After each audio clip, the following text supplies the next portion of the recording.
101, 102, 103, 105, 106. I'm here to see Mr. Ross. 107, 109. Edgar Ross. 113. Upstairs on the right. 114. 115. 116. 117.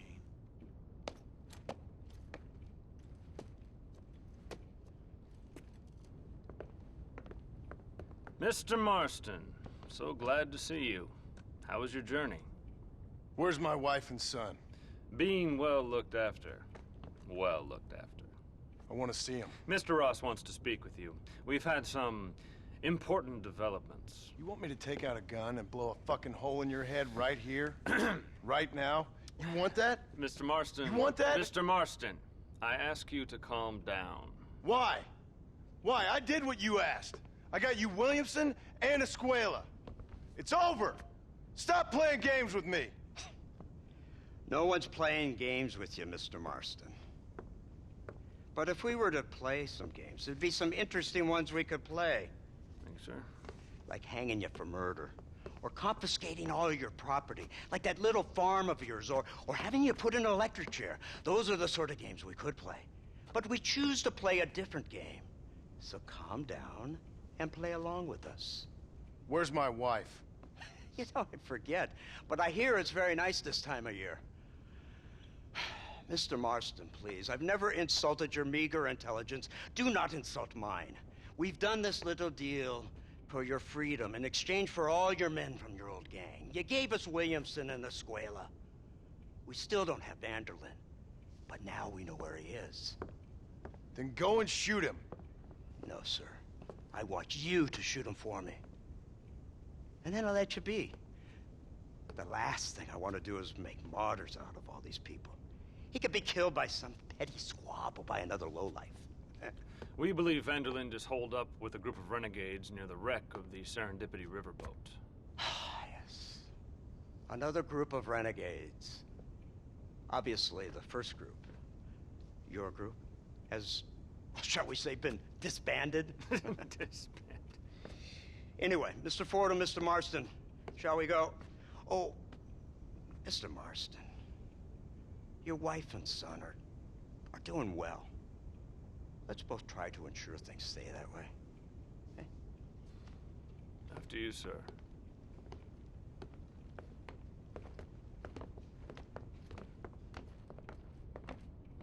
Oh, Mr. Marston, one more thing. This is for you. You're too kind. See, I have nothing but your best interest at heart. Let's hope it doesn't go off by mistake. 343. I have a patent for that, sir. This is an outrage. Ah, Mr. Marston. You're alive. Hello, Wes Dickens. Thought you were headed to Peking. So did I. So did I. A long story. But now it seems I'm being put under arrest and charged with narcotic possession or some other such nonsense. Ross, have him release this man. Why? Because he's a harmless old fraud, the kind of man that built this country. And because he helped me get Williamson. Did you hear that, officer? The man's a hero. Let him go. Come on, Marston. Moral degeneracy waits for no man. Let's hurry along. 344. 345. 347. 348. 3.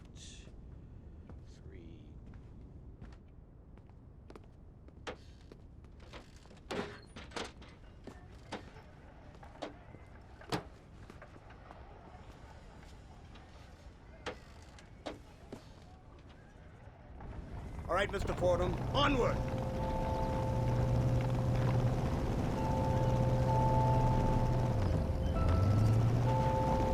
Isn't this something? Lawmakers and lawbreakers working together for the good of civilization. Like you always say, sir, the higher the stakes, the smarter you have to play the game. I can't imagine I ever said anything quite so trite. In any case, I'm not sure Mr. Marston would agree with us. Unfortunately, Mr. Marston isn't broad-minded enough to appreciate the unique opportunity we're offering him.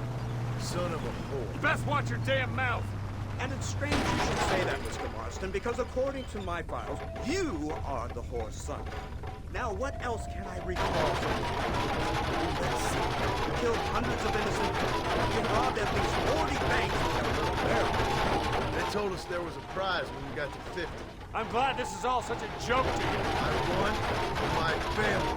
And I'm sure all the men you murdered wanted their families too. But you're not Master. We both know how it has to be. And it can be all over again.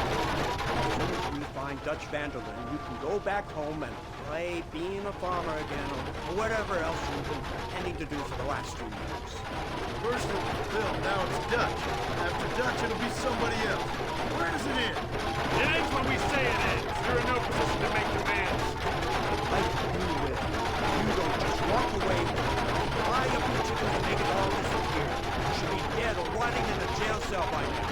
We are giving you a chance at new life. A chance at redemption. You can't hold us to past Mr. Marston, but we can.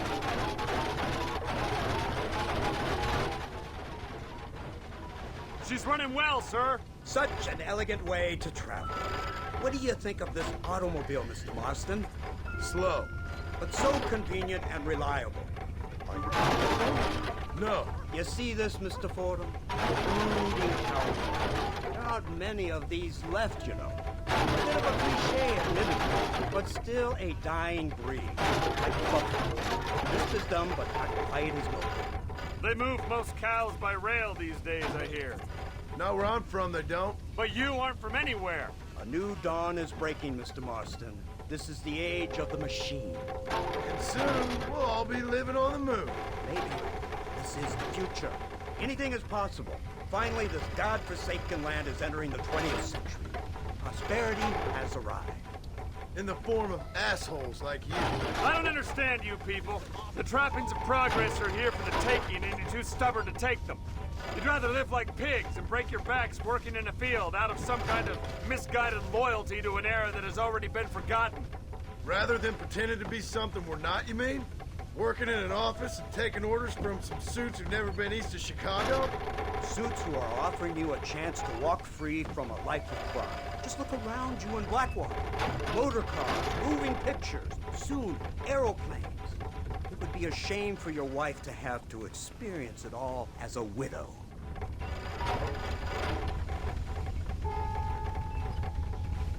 Tell me, Mr. Marston, you might not agree with our methods, but there must be a certain satisfaction in seeing retribution finally realized. I feel that we have merely escalated the inevitable. Speak English, old chap. Forgive me. Sometimes I forget I'm in the presence of an imbecile. I mean, Williamson, Escuela, Vanderlyn all betrayed you. Doesn't it feel good to be making amends? If I'd wanted to kill them, I'd have done it already. Didn't they leave you for dead? How do you know all this? We know more about you than you do. I guess I always knew it wasn't over. I sure as hell didn't expect you assholes to be involved. We are involved in everything. I know. Government got its nose in everyone's business these days. Oh, don't give me that. We was doing just fine out here before you came. Horseshit. Do you want to live like peasants forever? In complete lawlessness? The government stepped in not a moment too soon. People are safer, richer, and healthier now. Business is booming, not to mention education. I'd have thought an illiterate orphan like you would appreciate that. At least. Also, our children can grow up to be just like you. If our children grow up at all, Mr. Marston.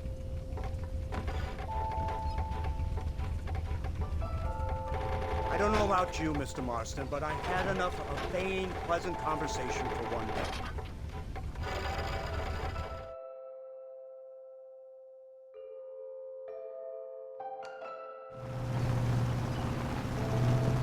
It's not far now. The old Serendipity wreck has been used as an occasional criminal hideout for years. We were informed that Vanderlyn and his gang are making camp there. We'll stop on the cliff above, and you and Agent Fordham will go on foot. I'll stay with the vehicle and keep watch. And you'll do as I say, Marston. Don't try anything stupid. Oh, I think he knows what's at stake. Don't you, Mr. Marston? Let's find Dutch and finish this.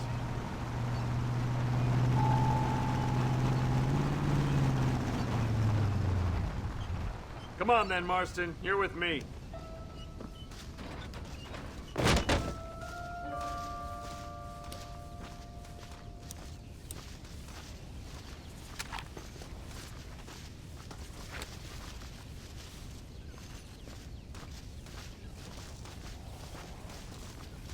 Keep quiet and stay close.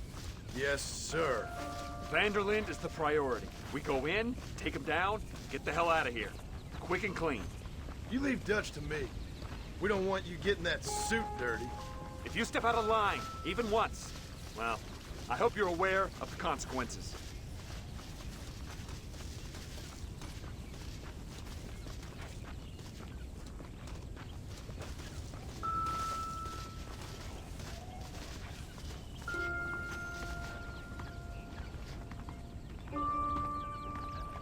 Seems real quiet, don't you think? You tell me. Maybe Dutch caught wind of things. That informant better not have been lying to us. Keep your eyes open. They are open. I don't see nothing. It doesn't feel right. This place is usually teeming with lowlifes.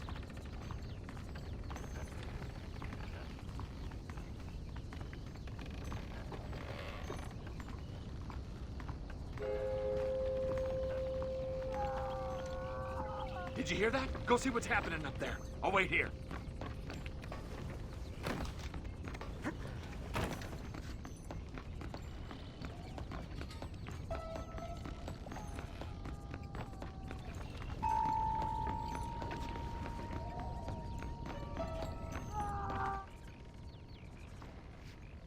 Over here! I found him! Good God, that's our informant. Gnostics, what the hell's going on here? It's a trap! Shit, Marston! You'll have to carry this man! I don't think he can walk! Oh my good God! Bastard! Come on, we need to get him to safety! That's enough! You ain't outlaws! You're idiots! Let's keep moving! Oh, come in close. Come on! Don't stop now!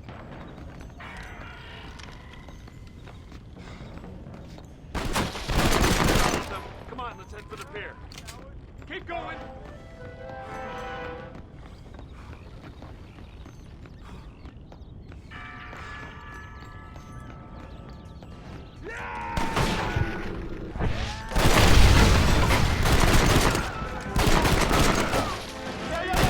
It's over, friend!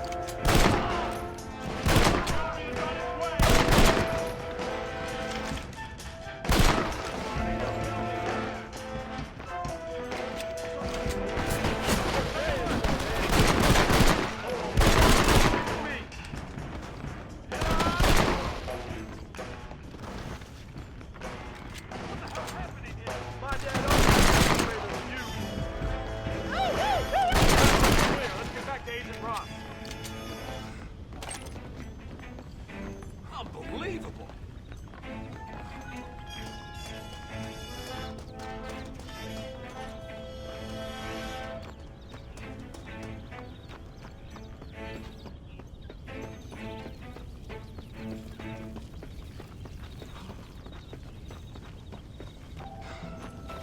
Who's this? What in God's name is going on?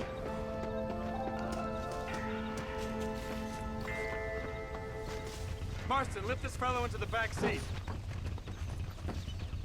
Put him in the car so we can get out of here. Let's go, there might be more of them.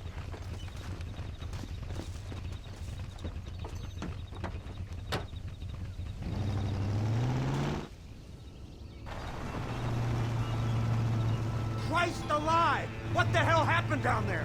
It was a trap, they were waiting for us. And who is this savage? A prisoner? This is the informant, sir. Do you speak English?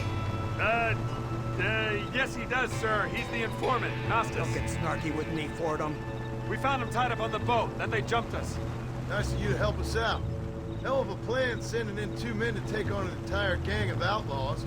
Especially when one of them's an office clerk. Or social secretary or some such. You shut your mouth!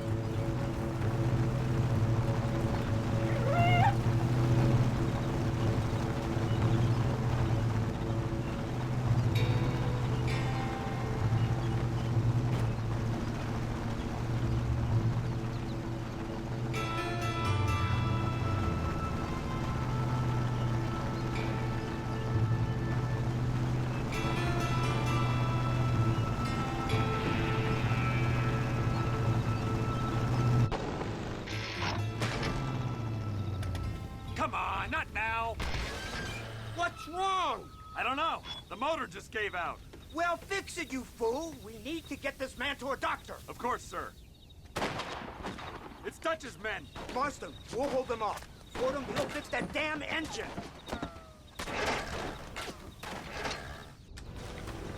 Come on.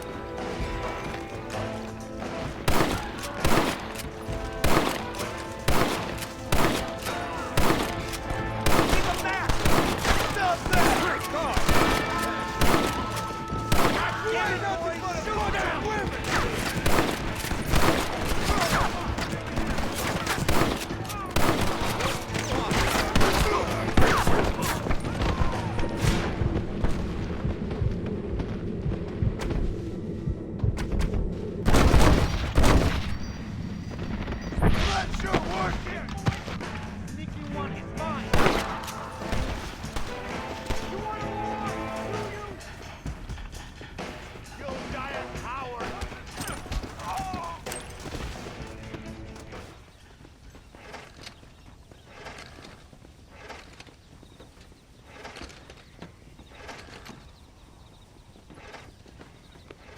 I can't see any more of them. Fordham, are we ready? Yes, sir, I think so. Come on, let's get back to Blackwater.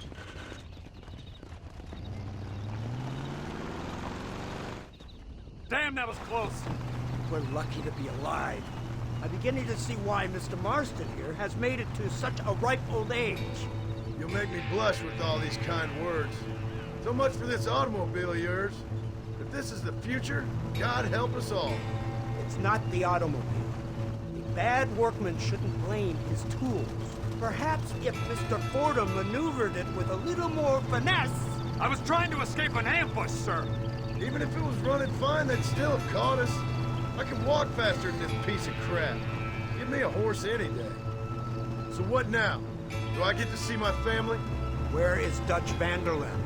I don't know. In that case, oh boy, no, you don't get to see your family. It's a fairly simple agreement, Mr. Marston, even for a man as devoid of intellect as yourself. If you'd like me to explain it to you again, I'd be more than willing. No, you've said enough. We'll find Vanderlyn soon enough. For now, however, I suggest we call it a day. So how does it feel, taking a man's wife and child from him? Does it make you feel good?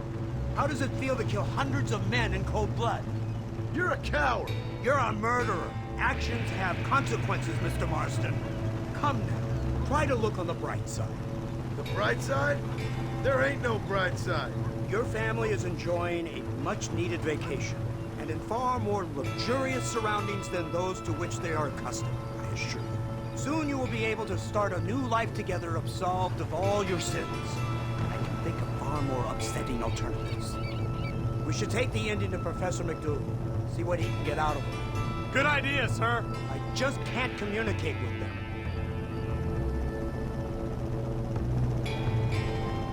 Here we are. Thank God for that. So, this is the office of an anthropologist named McDougal. He was thrown out of Yale for a degeneracy. We should tell you something. Indeed. But he's been helping us deal with the natives in this area. They see him and they presume we're all idiot academics. Huh? Give me a hand here, Marston. Ah, Mr. Ross. Mr. Fordham? Good day. Good day. What on earth's going on here? Kid got shot in the leg. Beat up pretty good. We'll send a doctor. Now, McDougal, we need information from this fellow about Dutch Vanderlyn. Can you see what you can find out for us? Do my best, sir. Make sure you do. Professor McDougal has been a good friend of the U.S. government, Mr. Marston, just like you. Why don't you see if you can help him in his study of the native problem in this county? That's a good fellow.